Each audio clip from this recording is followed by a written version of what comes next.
우리의 삶 속엔 너무나 많은 유혹이 존재한다.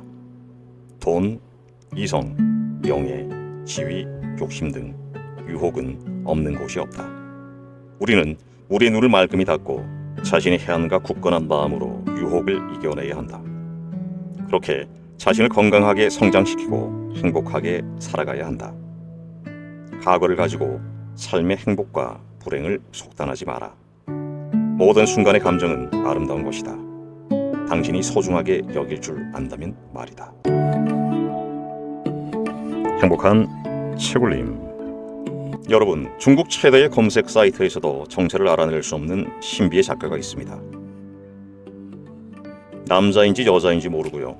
나이는 한 40대 정도로 추정만 되고 있습니다. 그의 작품은 홍콩, 대만, 중국 등지에서 출간과 동시에 큰 반향을 일으키며 베스트셀러가 되었는데요. 오늘 소개할 책은 바로 무무란 작가의 자주 흔들리는 당신에게입니다. 이 책은 47개의 각기 다른 이야기들로 구성되어 있으며 독자들에게 깊은 감동과 울림을 선사하고 있습니다. 그럼 책 앞 날개에 나와 있는 저자에 대해 잠깐 소개를 해드리도록 하겠습니다. 지은이 무무. 무무는 오로지 글로만 독자와 소통하는 필명과 작품집 이외에는 알려진 바가 거의 없는 중국의 신비주의 작가이다. 에세이집 사랑을 배우다가 전 세계적으로 100만 부 이상이 팔리면서 독자들의 주목을 받기 시작했다. 그의 책 전반에는 일상과 순간에 대한 번뜩이는 깨달음, 그리고 인생과 사랑에 대한 남다른 통찰력이 고스란히 녹아있다. 특히 감성과 이성의 균형을 유지하며 덤덤하게 써내려가는 그의 필체는 무무만이 가진 장점이자 세계 여러 나라 젊은 독자층으로부터 열렬한 지지와 응원을 받게 하는 주된 힘이다. 네, 이렇게 책 앞날개에 저자가 간단하게 소개되어 있고요. 이 책은 각기 다른 이야기의 퍼즐 조각들을 자신만의 방식으로 엮어 마치 흥미로운 영화의 한 장면, 한 장면을 풀어가듯 독특한 이야기 구성들을 보여주고 있습니다. 감성과 이성의 균형을 유지하면서 덤덤히 써내려가는 그의 필체는 독자들을 끊임없이 매료시키는 것 같습니다. 시처럼 촉촉하면서도 소설처럼 긴장감 있는 그의 글은 마음 한구석을 강하게 울리는 힘이 있습니다. 그럼 책 내용을 함께 살펴보도록 하겠습니다. 오늘도 책을 통해서 여러분들 내면에 행복이 가득 울려 퍼지길 기원합니다. 진정한 사랑은 밤하늘을 가로지르는 유성과 같은 것이 아니다. 그것은 사람들에게 깊은 인상을 남기지만 결국엔 너무나 짧은 찰나의 순간만 빛날 뿐이다. 돌이켜 생각해보면 그것만큼 허망하고 부질없는 것이 없다. 진정한 사랑은 은근하고 오래 지속되는 것이다.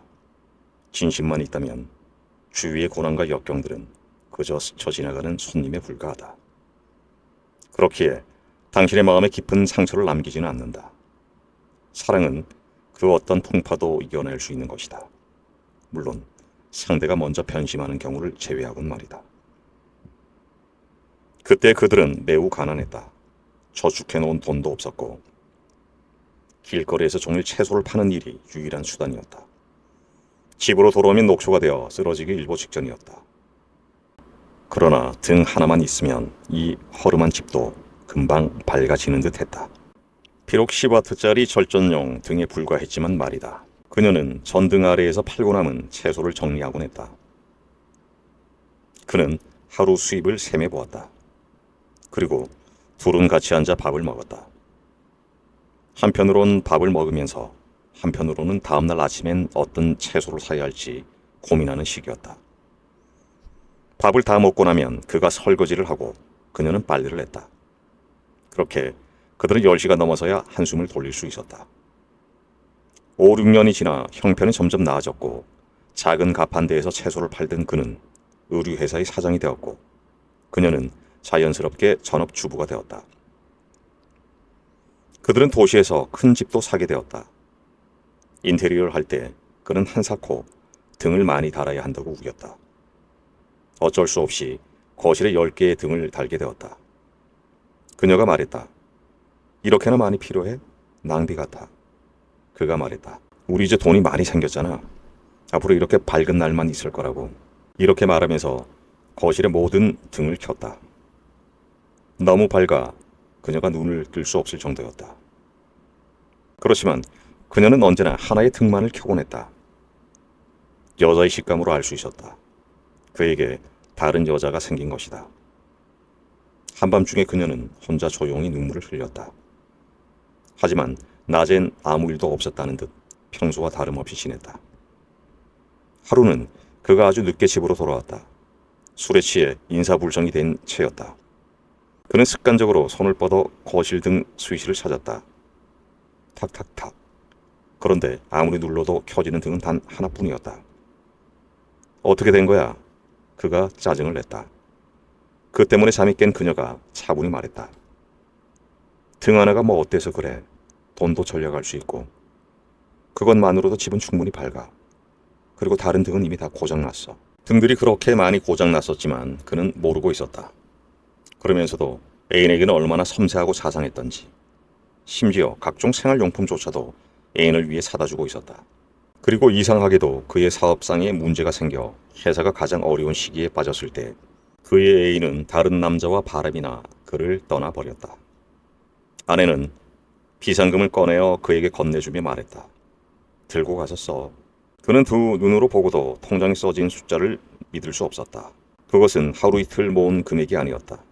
매번 2,500위안씩, 그리고 매달 3일에 저축한 것이었다. 물론 그날은 그가 그녀에게 생활비를 주던 날이었다. 매달 3,000위안의 생활비에서 그녀는 2,500위안을 저금한 것이었다. 그는 상상조차 할 수 없었다.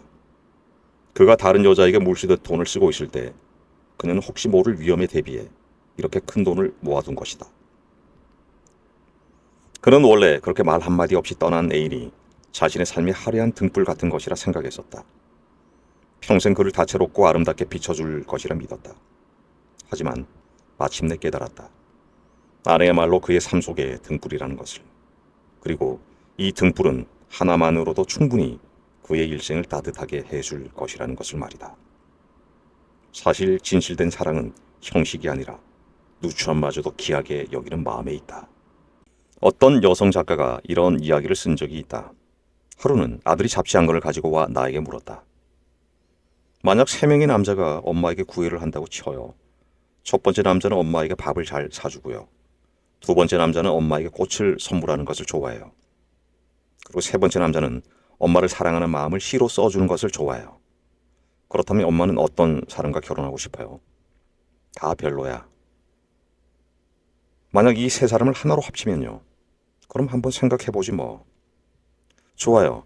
이제 이 사람은 엄마의 남자가 되었어요. 그리고 두 사람은 10년을 같이 살았어요. 그렇다면 저는 이러한 질문을 하고 싶어요. 결혼한 지 10년이 되었어요. 이 남자도 이제 귀찮고 실증이 나기 시작해요. 피곤한 거죠. 꽃을 선물하고 밥을 사주거나 하는 일이 말이에요. 시를 써주는 것도 힘들고 귀찮아졌어요. 하나를 줄이고 싶은데 엄마라면 뭘 그만하라고 할 거예요. 원래는 대충 대답하고 넘어가려고 했었다. 하지만 예상외로 아들의 반응은 진지했다. 그래서 나는 바로 책을 내려놓고서는 장난스러우면서도 진지한 태도의 아들을 바라보며 말했다. 정말 알고 싶어? 그럼 밥을 버리라고 할게. 좋아요. 그리고 또 10년이 지났어요. 이 남자는 꽃 선물을 하거나 엄마를 칭찬하는 것에 질려버렸어요. 그래서 또 하나를 버리고 싶어요. 자, 그렇다면 이제 엄마는 뭘 버리라고 할 거예요? 꼭 이 대답을 들어야 속이 시원하겠니? 그럼 시를 쓰지 말라고 해. 네, 그래요. 엄마는 원래 두 번째 남자에게 시집가고 싶었던 거군요. 원래 나는 누구에게도 시집가고 싶지 않았지만 결국엔 꽃을 선물하는 사람을 선택한 꼴이 된 것이다. 만약 아들이 계속 물어봤다면, 나에게 하나씩 조건들을 버리라고 했다면 나는 어쩔 수 없이 꽃도 선물하지 않고 밥도 사주지 않고 시도 써주지 않는 남자를 선택하지 않았을까? 아주 일반적인 순서로 물어봤다면 나는 동의하지 않았을 것이다. 하지만 반대로 뒤에서부터 앞으로 물어보는 순간 나는 무조건적인 동의를 할 수밖에 없었다. 이 문제는 물론 약간 개변적인 구석이 있다. 그 후에 나는 아들의 잡지를 가지고 와서 계속 읽어봤다. 그리고 그것이 사랑 때문에 생긴 결과란 것을 알게 되었다. 사랑이 없었을 때 당신은 상대에게 까다롭게 굴 수 있지만 일단 상대를 사랑하게 되면 당신은 그 무엇도 상대에게 요구할 수 없게 된다. 우리는 모두 이러한 경험을 한 바가 있다. 갓 연애를 시작했을 땐 상대가 자신보다 일찍 도착하길 바라고 비가 오면 우산을 들고 자신을 회사 앞에서 기다리길 원하고 생일에는 무슨 일이 있어도 챙겨주기를 바란다. 하지만 진짜 상대를 사랑하기 시작하면 이런 것들은 있어도 그만, 없어도 그만인 요구사항으로 바뀌는 것이다. 누가 말했는지는 모르겠지만 사랑은 때론 물 한 잔을 따라주는 것처럼 간단한 것이다 라는 말을 들은 적이 있다. 지금 생각해보면 사랑은 사실 정말 간단한 의미를 가지고 있는 것이다. 사랑만 있다면 어느 누가 외부적 조건을 따지겠는가? 진정한 사랑이 없을 때 우리는 많은 조건과 요구사항, 그리고 외적인 것들을 따지게 된다. 하지만 사랑이 깊어지기 시작하면, 우리 삶 속에 스며들기 시작하면 그 모든 것이 있으면 좋지만 없어도 상관없는 것이 되는 것이다. 우리의 삶 속에서 사실 첫눈에 반하거나 눈물이 나도록 감동적인 러브 스토리는 흔치 않다. 그렇기에 우리는 환상의 세계에서 현실로 나와야만 한다. 우리는 미래에 대해 너무 많은 맹세를 하지 말고 그저 이러한 사랑을 가질 수 있기를 소망해야 한다. 그녀가 회사에 와서 입사 등록을 한 그날, 인사과의 그가 그녀를 마중 나왔다. 준수한 외모에 세련되고 친절한 그를 보고 있자니 그녀의 마음이 놀란 새처럼 날아올랐다. 이 사람이 꿈속에서 수없이 봤던 바로 그 남자는 아닐까. 그는 그녀를 유독 특별하게 대해주는 듯 했다. 그는 그녀가 자신의 능력을 발휘할 수 있게 도와주려고 애썼다. 그 결과 그의 노력과 더불어 그녀의 총명함이 빛을 발해 그녀는 여러 명의 신입사원 중에서도 유독 눈에 띄는 사람이 되었다. 크리스마스 저녁, 그는 그녀에게 차 한잔 같이 마시자며 데이트 신청을 했다. 은은한 차향을 맡으며 그녀는 자신이 이미 조금씩 그를 사랑하게 되었음을 그에게 말하고 싶었다. 하지만 그녀의 입 밖으로 나온 것은 단지 최근 반년간 자신에게 보여준 도움과 친절에 감사하다는 인사였다. 그는 쿨하게 대답했다. 그 사람이 좋아서 그런 거죠. 그 달콤함이 그녀의 마음속에서 출렁거리기 시작했다. 이러한 생각이 든 이후 그녀는 그의 소식에 유독 민감하게 반응하게 되었다. 다른 사람을 통해서 듣기로는 그는 가정 환경이 훌륭한 편으로 아버지는 대형 회사의 사장, 어머니는 시에서 유명한 내과 의사라고 했다. 그래서 미래에 얻을 며느리에 대한 요구가 매우 높다고 했다. 예쁘기도 해야 하고 반드시 그럴듯한 직장이 있어야 한다니. 이러한 정보를 들은 후 그녀의 마음속에는 일순간 여유가 사라졌다. 그와 비교했을 때 난 대체 뭐지? 아버지는 작은 마을의 보통 일꾼이야. 대학 다니는 딸을 둔 것이 일생 최고의 성공이라고 생각하는데 두 집안의 환경 차이가 너무 크잖아. 또 내 자신은 어떻고 미색도 아닌데다 직업도 별 볼 일 없단 말이야. 사랑의 장벽이 너무 높아 마치 뛰어넘을 수 없는 듯 보였다. 다행히도 그와 어떤 언약도 하지 않았기 망정이지. 그렇지 않았다면 이 사랑은 분명 중도에 하차할 수밖에 없었을 것이다. 그는 역시 나름대로 생각이 있는 여자였다. 고심 끝에 자신이 어떻게 해야 할지 결정을 내리게 되었다. 그녀는 일부러 그를 피하기 시작했다. 대신 자신의 모든 것을 일에 쏟아붓기 시작했다. 그녀는 자신의 놀라운 업무 성과로 그의 부모에게 감동을 줄 것으로 믿었다. 또한 그녀는 스스로도 자신의 그런 능력이 있음을 믿었다. 그는 변함없이 그녀를 따라다녔지만 그녀는 그를 줄곧 피하며 도망다녔다. 더 많은 시간과 정력을 회사에 바쳤고 매일매일을 바쁘게 살았다. 5개월 후 그녀는 놀랍게도 자신과 함께 입사한 양팅이라는 사원이 그에게 미친 듯이 구애하고 있음을 발견했다. 양팅은 보잘것없는 가난한 산골짜기에서 왔고 부모 역시 한평생 고향을 떠나본 적 없는 농민이었다. 그녀는 두 동생의 뒷바라지를 위해 이 도시에서 최저 수준의 생활을 견뎌내고 있었다. 게다가 예쁘지도 않은 그저 평범한 얼굴의 소유자였다. 그래서 그녀는 양팅의 존재를 그다지 신경 쓰지 않았다. 한 번은 회사에서 축하 파티가 열렸다. 그는 그녀에게 전화해 반드시 참석하라고 말했다. 하지만 업무 때문에 그녀는 고객을 상대하는 자리에 가야만 했다. 이후 들리는 소문에 의하면 그때 그 축하 파티에서 그녀를 찾지 못한 그가 술을 너무 많이 마셨고 마지막에 취해 쓰러지기 일보 직전인 그를 양팅이 부축해 어디론가 데리고 갔다는 것이다. 그날 이후 그녀는 그와 양팅의 관계가 심상치 않음을 발견했다. 그녀의 마음은 칼에 베인 듯 아팠다. 그나마 위로가 되는 것은 입사 후 반년간의 업무 성과를 인정받아 부서 책임자로 발탁되었다는 것이다. 이로써 그녀는 회사 창립 이래 가장 빠르게 진급한 여성 중간 관리자가 되었다. 그녀는 마침내 이 사랑의 관문을 통과할 용기가 생겼다. 그녀는 그를 찾아가 지금까지 그를 줄곧 사랑하고 있었음을 고백했다. 그는 늘 그래왔듯 그녀를 그윽하게 바라보더니 이내 고개를 흔들며 말했다. 이미 늦었어. 그녀의 마음은 순간 바다 밑으로 가라앉는 듯 했다. 그녀는 처음으로 그와 양팅의 이야기를 전해 듣게 되었다. 그날 밤 술을 마신 뒤 그는 양팅에게 이끌려 그녀의 숙소로 갔다. 양팅은 사랑과 행복을 스스로 추구할 줄 아는 용감한 여성이었기에 대담하게 그에게 자신의 감정을 고백했다. 그는 이렇게 대담한 여자의 용기 있는 태도에 감동했고 게다가 반년간 양팅이 보여준 순박하고 착한 모습이 마침내 그의 부모까지 감동시킨 것이다. 순간 그녀는 깨달았다. 왕자도 가난한 신데렐라와 사랑에 빠졌고 공주도 보통 남자에게 결혼한 적이 있었다. 사랑에는 원래 장벽이란 없는 것이다.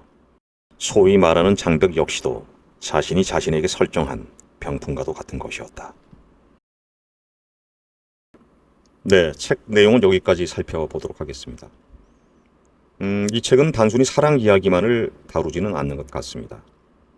저자는 기회와 유혹이 넘쳐 흐르는 현 시대에 행복을 쫓는 사람들이 마주하는 현실을 이야기하고 있습니다. 그는 어떻게 외로움을 견디고 유혹에 맞서 싸워야 하는지에 대한 또 지혜를 담아내고 있습니다. 저자가 들려주는 남의 이야기는 그의 입담을 통해 우리의 이야기로 재탄생하며 독자들에게 큰 공감을 불러일으키고 있습니다. 또 이 책은 우리 삶의 복잡한 퍼즐을 풀어주는 따스한 사랑 이야기이자 현실의 어려움을 이겨내는 방법을 제시하는 지침서 같기도 합니다. 신비로운 매력과 깊은 통찰이 담긴 이 책을 통해 여러분도 새로운 감동과 울림을 느껴보시기 바라겠습니다. 오늘도 함께해 주셔서 고맙습니다. 평안하십시오.